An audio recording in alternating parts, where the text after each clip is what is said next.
the United States of America, known as land of the free, home of the brave. America has come to symbolize freedom throughout the world. People from all nations and from all walks of life have called America their home. America has welcomed them with open arms. Indeed, the famed Statue of Liberty is the embodiment of the fulfillment of this dream. In New York's public education system alone, its student body represents 145 countries of the world. By welcoming all the world's people and affording them unprecedented opportunities, America has embraced the most talented minds in all fields and from all countries. In becoming a true melting pot with few barriers to success, this young nation has become a model for others to follow. The United States has dozens of major cities, playing an important role in U.S. culture, heritage, and economy.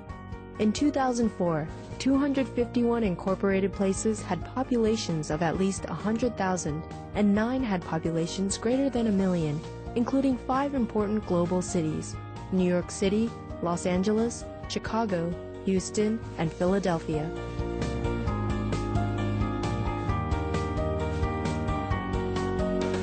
In addition, there are 50 metropolitan areas with populations over 1 million, including Long Beach, Dallas, Boston, Phoenix, Seattle, and San Diego. With no official language, English is the de facto language of the U.S. About 82% of the population speaks only English at home. Although not all Americans speak English, it is the most common language for daily interaction among both native and non-native speakers.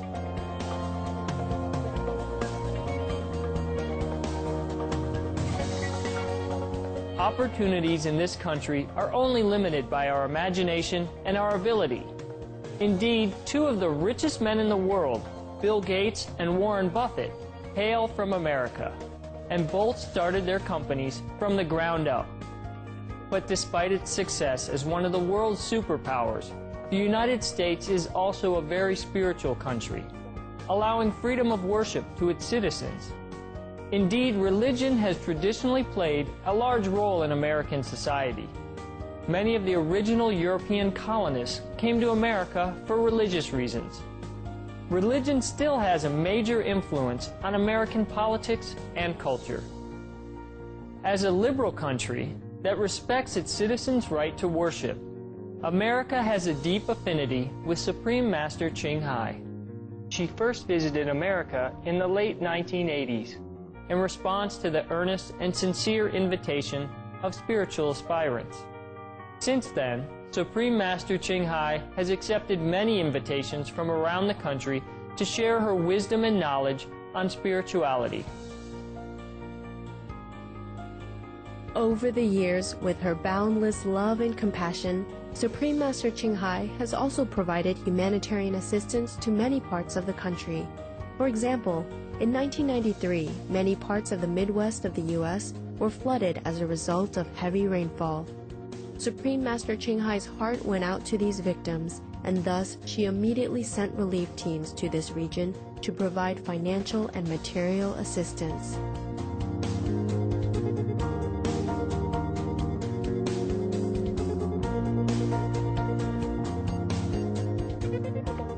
In 1994, in recognition of her compassion and contributions to these states, the governors of 6 Midwestern states, Illinois, Minnesota, Missouri, Iowa, Wisconsin, and Kansas, presented Supreme Master Ching Hai with the World Spiritual Leadership Award and also proclaimed February 22nd as Supreme Master Ching Hai Day.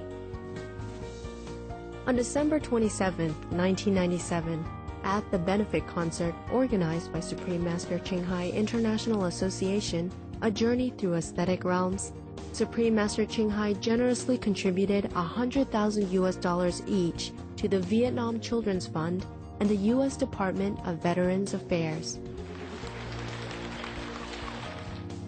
And in the face of the worst human tragedy to ever occur on U.S. soil, on September 11, 2001, Supreme Master Ching Hai had also responded by immediately sending relief teams from around the country and all over the world to Ground Zero in New York City.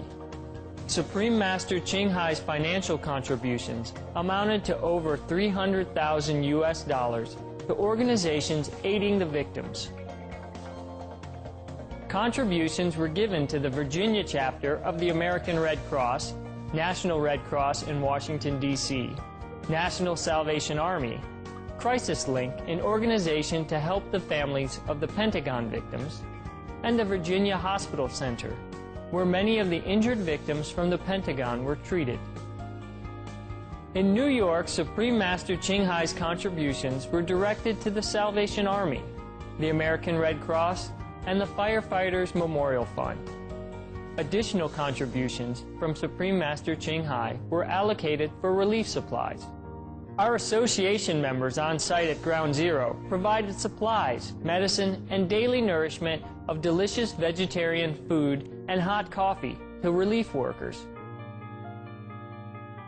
For rescuers who were in areas too dangerous to leave, the Ching Hai Mobile Meal Truck, the only mobile food unit at the time, delivered food directly to those workers.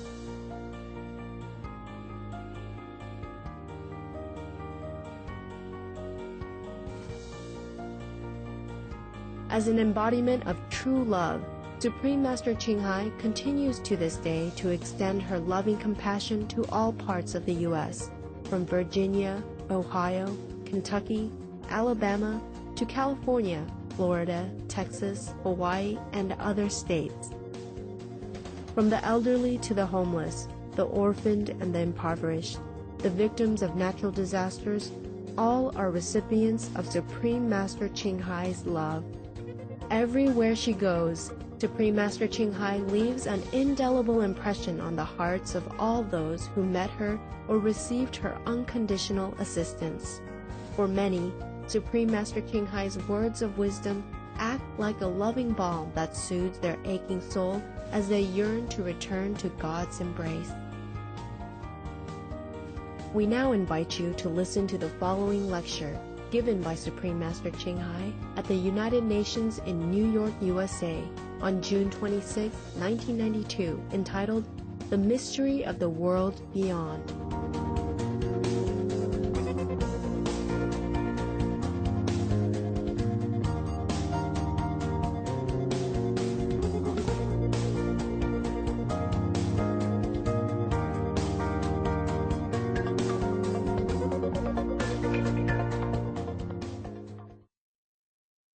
Master Ching Hai so graciously has agreed to give us here at the United Nations, and I'm just so happy that she has, come to speak to all of us.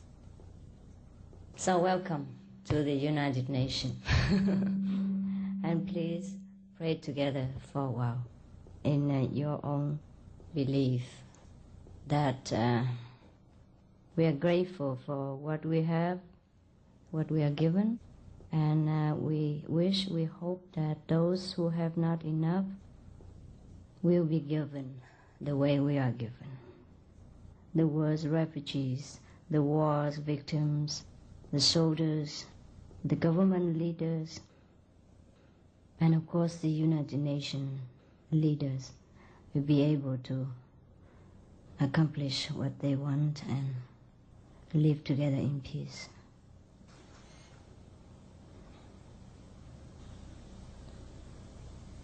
We believe what we ask will be given because it is said so in the Bible. Thank you. The theme of our lecture is Beyond This World. Because I don't think I would like to talk to you about this world anymore. That you all know, yes? You know this world. We have United Nations. We have America, New York, the apple. But beyond this world, we have other things. I think all of you who came here would be interested to know. It is something very scientific, very logical, and very important. We all heard that in different kind of religious Bibles or scriptures, it is mentioned that there are 7 heavens, there are different level of consciousness, there are the kingdom of God within, there are Buddha nature, etc. What lies in the kingdom of God? Why should we bother about the kingdom of God? If we already have enough work to do in the world, and we have a job, and we have secure houses, and we have enough loving relationship, etc. Precisely because we already have all this, we should be concerned about the kingdom of God. It sounds too religious when we say the kingdom of God. It's actually just some level of higher consciousness than people in the old day, they say it is heaven.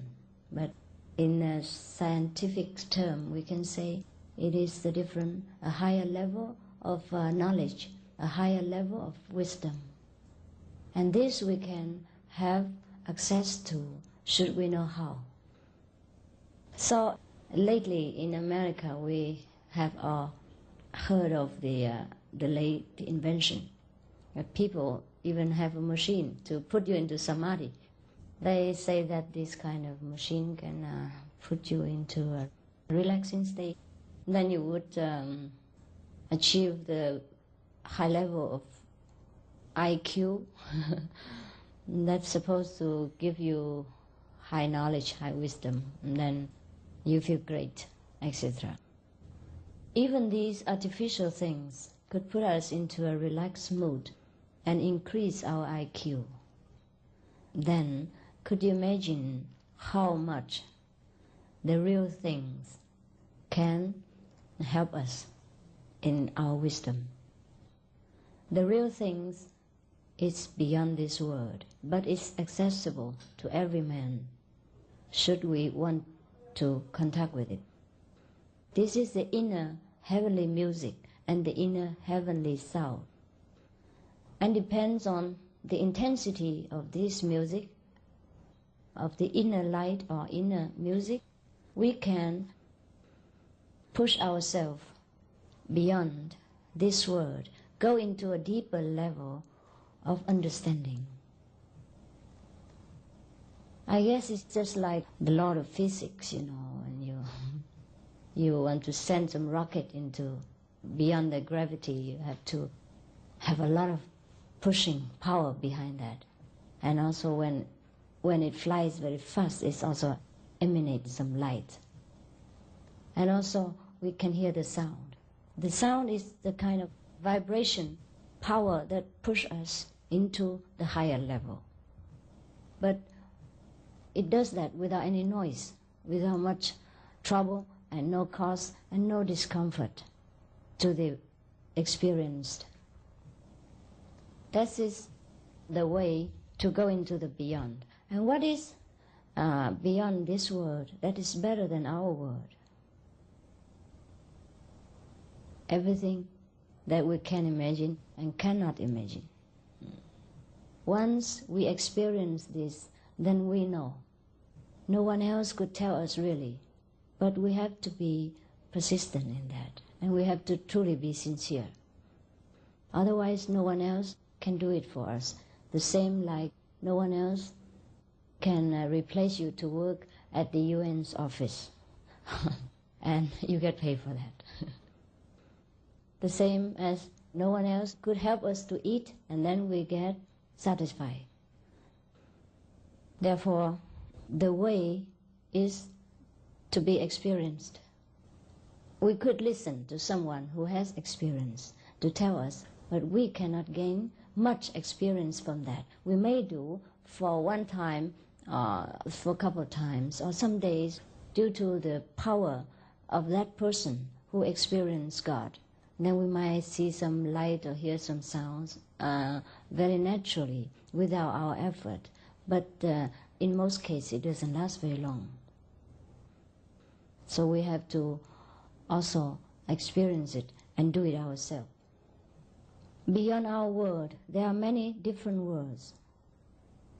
We could just put an example like the one a little bit higher than us, yeah? What we call the astral world in the Western terminology. In the astral world, they have even 100 and more different levels. And each level is the word of itself. And it represents our level of understanding. It's just like we go into the university, yeah? And then each grade, as we go through the university, it represents our understanding more about the university teaching. And then slowly we move to the graduation. In the astral world, we will see many kind of so-called miracles. And we probably will be tempted also by miracles. And we probably will have miracles also. We can heal the sick. We can sometimes see something that other people cannot see. We have at least 6 kinds of miracle power. We can see beyond the ordinary boundary. We can hear beyond the limit of space. The distance doesn't make difference to us. That's what we call the heavenly ears and the heavenly eyes. And then we can see through the people's thinking. And what he has in his mind, sometimes we can see, etc. And also we know many things that other people do not know. And many things come to us just like gift from heaven. Sometimes financially, sometimes career-wise, and sometimes many other things. And we begin to be able to write poems, or maybe we can draw pictures, and we can do something that we have not been able to do before, and we couldn't imagine we could. We can do that. These are very material benefit that we can get when we are in the first level of consciousness.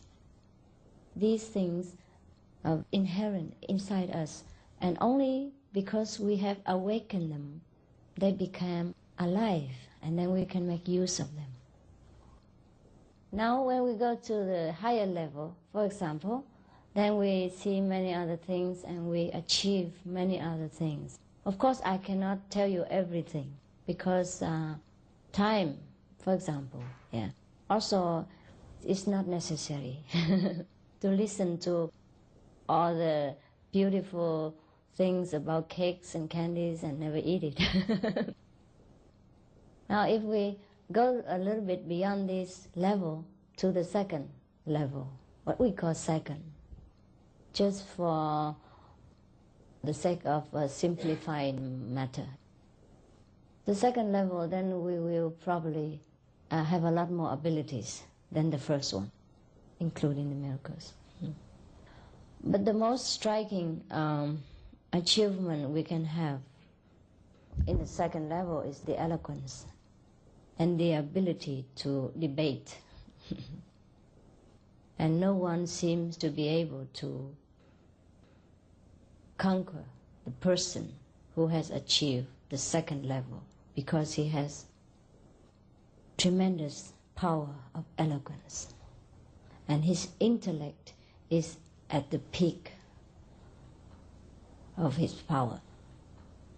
Most of the people who has ordinary mind, a very simple IQ, cannot match this person because his IQ has opened to a very high degree. But it is not only the physical brain that has been developed more. It is the mystical power. It is the heavenly power, the wisdom that is inherent inside us now begin to open. In India, people call this level buddhi, means intellectual level. And when you achieve buddhi, you become a Buddha. That's what the word Buddha came from. Buddhi and Buddha. Now, so the Buddha is precisely just that. So most of the people call an enlightened person a Buddha. If he doesn't know beyond the second level, he will probably feel very proud about it. But actually, if he only achieved the second level, which he can see through the past, present, and future of any person he chooses to see, and if he has, in which he has an absolute eloquence of speech,